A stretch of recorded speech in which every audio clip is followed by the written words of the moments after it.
After 3 weeks in South Africa, I have to say, it is very good to be home, guys, and you did a fine job in my absence. It was well done. Thanks, Craig. Did you bring us some pictures? I brought some pictures. As a matter of fact, some of the new friends that I made over there in South Africa, they're a wild bunch. Welcome back, Greg. I'm an animal lover, so I'm happy to see that you found your social network. Well, yes, my social network is always right here, actually, though. Extra Time is next.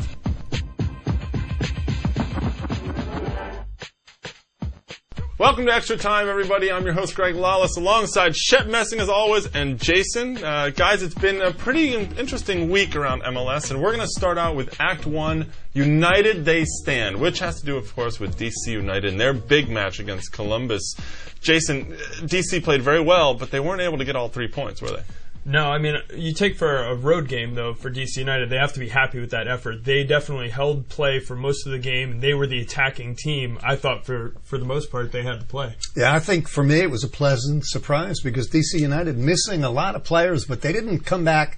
They didn't go to Columbus and sit in the shell. They got forward. I thought they had the better of the scoring opportunities. They could have had a couple more goals. I mean, Hesmer coughed up a couple of easy plays. They couldn't convert, but I thought great effort by DC on the road. And it's a point they'll take on the road, obviously. You're going up against the defending champions after all. And Columbus, though, did well to get that goal. Alejandro Moreno working hard until the very end and finally getting the point. Yeah, it showed me that for Columbus, it's a sign of a champion. When you don't have it all and you're not playing a great game, you still manage to get that one chance, and when you get it, you finish it. That's what they did, and they earned the point. That's a good point. Now, Chicago, on the other hand, another team that we've talked about all season long as having some sort of championship caliber. They go on the road, of course, and they get a win as well. They climb back into a tie for second on points with DC United, and Wilmon Conde was the man on the day, wasn't he? Oh, Conde was huge, and it's unfortunate for him that he didn't get Player of the Week. It's so hard for defenders to get Player of the Week, I think, just in terms of the media vote. But they were banging balls in from the right side all game. Conde was just ushering them out over and over. I mean, to Colorado's credit, eventually they got a ball to KC that ended up being, scoring, but Conde was huge all game. But Colorado, on the other hand, Shep, they're playing into Chicago's strength. The big guys in the middle, Colorado's just banging those balls in there, and Samari and Conde, they're going to eat that up. Yeah, there are two ways to look at this game. First of all, July 4th, always historically a great weekend for Colorado to play at home. They usually win. So Chicago up against the odds, the altitude, the crowd, the July 4th weekend. Chicago has been a better team on the road. I think that's an issue. They have to learn to play as well when they're back home. Right. And Colorado, below the radar screen, they've become a good team. Yeah, they have. They have. And Colorado actually entered that game with the same record as Chicago, which is pretty impressive. Now, they had a chance to maybe make a move in the West and didn't work out, but the West in the middle now is getting very muddled because some of the teams that are in there are starting to get some results, and we're talking especially of FC Dallas and the Los Angeles Galaxy, who both got wins. We'll start with Dallas. Jeff Cunningham, 2 goals on the day. They're playing against New York, so maybe that's something we have to take into account. But, I mean, FCD has only lost 1 of their last 8 MLS games, Jason. Yeah, I mean, Dallas is very, very quietly putting together a decent run here.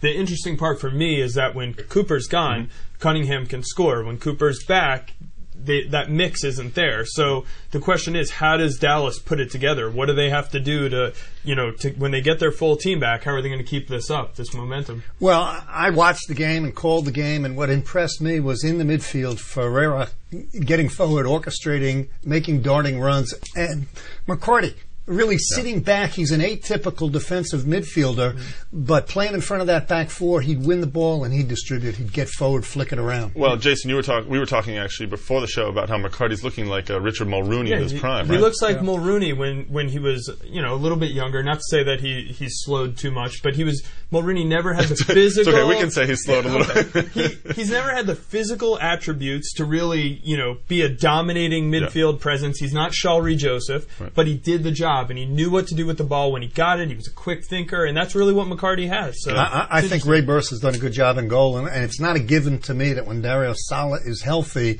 that he's going to reclaim that spot. It's a given to me. It's a given for you. I think you got to put. He's a leader. He's a leader in the back for them. He's experienced. It's what they need to kind of organize those young players in the back. Well, LA made a move for experience as well, and they brought in Alecko Eskandarian in the past week, and he gets inserted right into the starting lineup.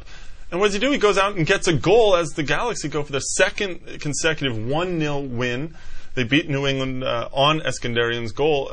Big pickup for LA to get Eskandarian, but LA also, they're looking pretty good right now. Yeah, we've talked about LA. Bruce Arena has built this team from the back, starting with Donovan Ricketts, and he's really closed things down in terms of not allowing goals. Eskandarian, Bruce Arena's comments after the game, not just the goal. I mean, great goal, you're traded, you come in, you get the volley, you win the game, but Bruce Arena was impressed with his work rate. Esky's always going to give you that. So, big pickup for LA. Eskandarian's an interesting player. In 2004, he was MLS Cup MVP. Since then, he's had injury after injury after injury that's really slowed him, every step of the way.